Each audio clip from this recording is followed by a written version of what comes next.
It is Tuesday, January 6th, and that, my friends, is a bad day to be a Michigan Wolverines hater because Michigan football is back up and they are on their way, all the way back up. Coaching change doesn't matter, able to retain the top talent, keeping Bryce Underwood, keeping Andrew Babalola, keeping Blake Frazier, and now keeping Andrew Marsh, a superstar wide receiver, in my personal opinion. I want to talk about what all that means. Full disclosure as I get started, a couple things. Number one, you should like this video and sub to the channel if you're a Michigan fan. I'm going to be pumping out Michigan football content, not only all season, but during the off season. I'll be talking about recruiting. I'll be talking about the coaching staff. I'll be talking about fall camp and spring ball and so on and so forth. The other thing I need to let you know, Michigan is playing basketball directly behind you.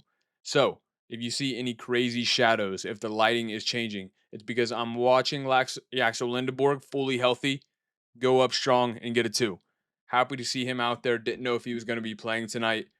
Hopefully, going to watch the Wolverines win by 30 right there behind you. But that's not going to be the topic of the video.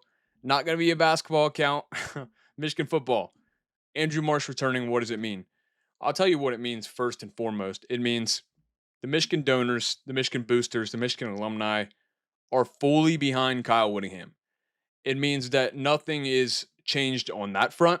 And in fact, from what I've heard, it's even gotten better. There's more support for Michigan football. There's more support for the program in general. And there's a lot of love for these players. And I think there's a kind of an urgency because people sense it, people feel it, right? You know what happens whenever you have more than one coach in a row that flops. Like you have a Sharon Moore, it goes terrible. You have a Kyle Whittingham, it goes terrible. What happens next? The program's in shambles. Does anybody want to come? It's hard to recruit. Michigan has been there before. They had to get dug out of that hole by Harbaugh. It's not a place they want to be. Morez Johnson just took a ball straight off the dome. But it's not a place I think they're going to have to worry about being. And I think it's a big reason why they went with Kyle Whittingham. They know that he's a fantastic coach. They know that regardless of what anyone says in this sport, Kyle Whittingham is one of the top 10 coaches in it. And I don't care about his age. Did his age impact him last year? I just watched him go 10-2. His team won an 11th game. I'm willing to bet they would have won if he was there. The two games he lost on the road at BYU, one of the top 12 teams in America, going up against Texas Tech, completely outmatched. Kyle Whittingham's one of the best around. We're handing this guy Michigan resources, which are only improving. We're handing this guy Michigan's ability to access talent. We're handing this guy the keys to a Ferrari. And I'm excited to see what he can do with it because he's got the full support of, as far as I can tell, everyone in Ann Arbor. And we're falling behind early here. It's actually surprising. 7-4 Penn State. But I'm excited about Kyle Whittingham. I'm excited about his ability to recruit, seeing what it's like. I think he put a really good staff around him that's going to be able to attract this top talent. And I think the wide receiver coach, Micah Simons, is a guy that's underrated in terms of recruiting, in terms of personability. The more I go listen to interviews, the more I go listen to him talk, I think like he doesn't have a great track record yet. He's young, he's inexperienced, but it's easy to see what Kyle Whittingham sees in him. Like he's a super personable guy. He's super likable. He's young. He's from Texas. I think he's going to be able to go out and recruit. And I think guys like Andrew Marsh, also from Texas, by the way, are really going to be able to relate to him. He's going to be a great recruiter. The other thing that it means is that Michigan is adding a dynamic, not adding, they're keeping a dynamic receiver to their room. You've got a young quarterback in Bryce Underwood who needs to grow, who needs to improve. And to me, the biggest thing for these young quarterbacks, and it's honestly why it's so hard to develop guys nowadays, is because you need the relationships. You need the chemistry with these wide receivers, the timing. We see it all the time. Throwing to a receiver you've never thrown before and you miss it by a beat, you miss him by a step. Those are the differences between winning and losing games. And I'm excited to see what kind of chemistry can be built between Andrew Marsh and Bryce Underwood because I think they can both be some of the best players in the country. If you look at Andrew Marsh right now, he's a top 10 receiver in the Big Ten, I would think, headed into next year. I'm sure you'd have to do some counting. He might be close. In my opinion, he's up there with some of the best route runners in the sport. And I'll be completely honest, he's open more than he gets the ball. Especially this past year, Bryce struggling a little bit. Maybe not having his feet quite right. Maybe needing a little bit better of a quarterback coach or, hey, a quarterback coach in general. But Andrew Marsh is a playmaker that I think can change the outlook of how receivers are viewed at Michigan. And I think that's really almost more important than his performance itself is it's Michigan and the brand we've given ourselves is toughness, is physicality, and that's great. It's helped us really recruit defensive ends, defensive tackles, linemen, running backs. But in today's day and age, it is paramount, and we see it every single week that you go get quarterbacks, that you go get wide receivers. And honestly, the more success you have, the less money that you have to spend.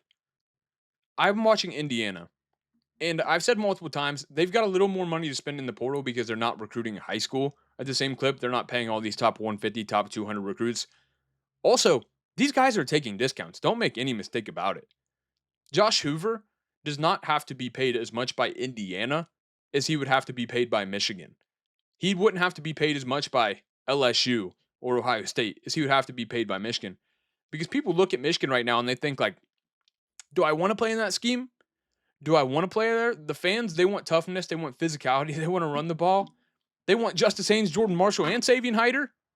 Oh man, do I want to go there? And that's how a lot of people look at Michigan right now. And you can tell like on the recruiting trail with these portal wide receivers, every report you read from On Three is like, Michigan is interested. Maybe they have to overpay him. Maybe he'll give a visit. I don't know. He's Georgia Tech's wide receiver 3, and he's looking at 7 other places, not even considering Michigan. And not to call out Canyon, I think he's a great player. But the moral of the story is here is receivers don't want to come play here right now. Quarterbacks don't want to come play here right now. We had to pay a guy who lived in Michigan, and this is the hard truth. We had to pay him $12 million. And I think that was a relationship thing too. I think Harbaugh could have showed a whole lot more interest than he did.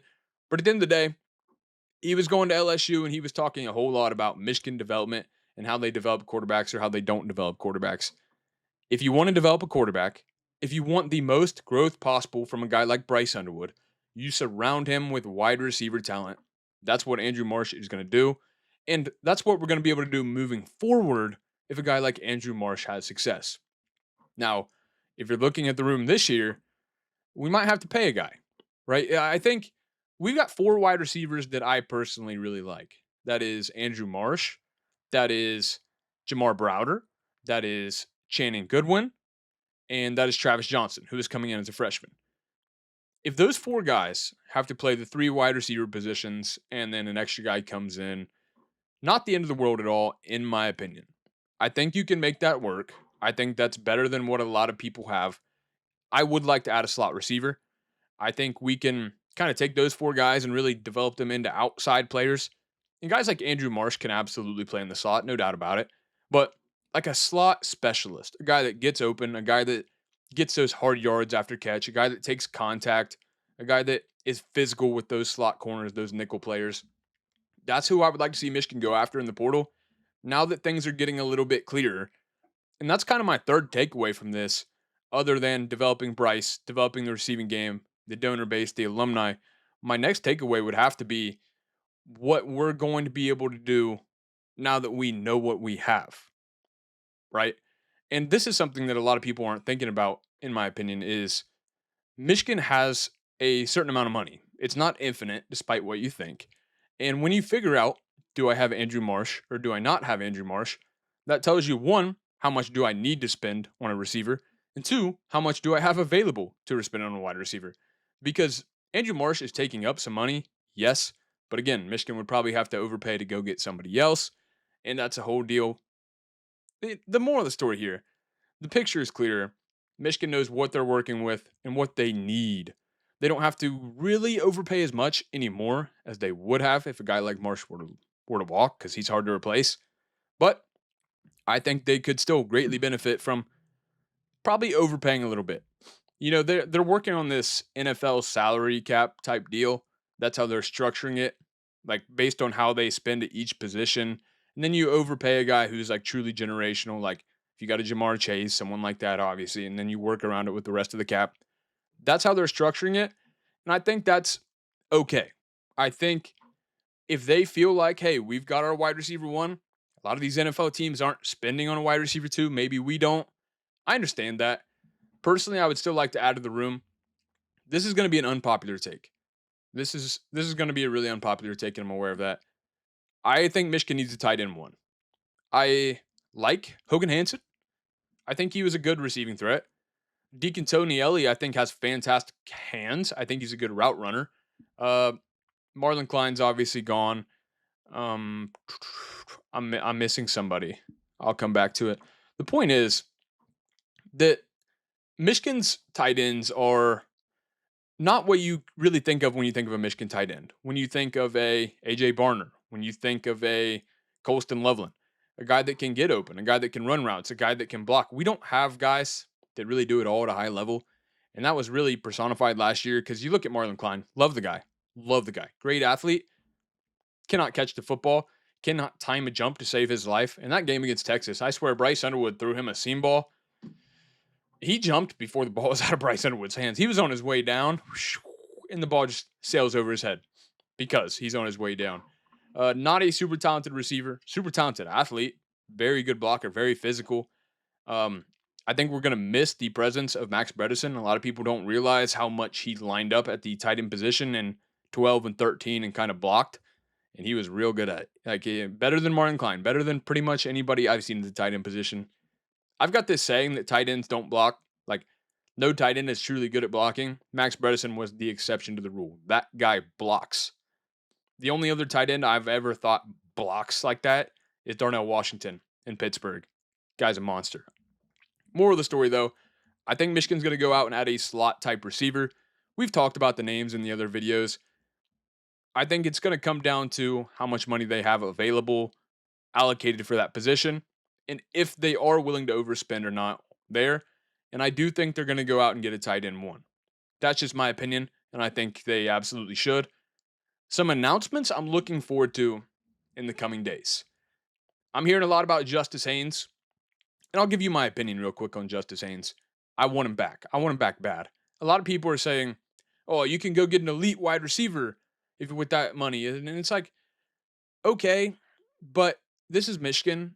I've seen Utah's system. I know how much they're going to run the ball. I know how much they pride themselves on physicality. And if you want to create explosives, I think that's how you win football games. When I watch Justice Haynes play, he's got a lot of runs that go for 80 yards. That if Jordan Marshall was making those runs, they go for 27 yards, 28 yards, 29 yards, 35 yards, and he's getting chased down and tackled. We saw that happen, in my opinion, a couple times against Ohio State. That's just my take. I think Justice Haynes is an absolute difference maker. I think he's a guy you got to have on the roster. I'm okay with overpaying the running back position, even with Jordan Marshall and Savion Hyder behind him.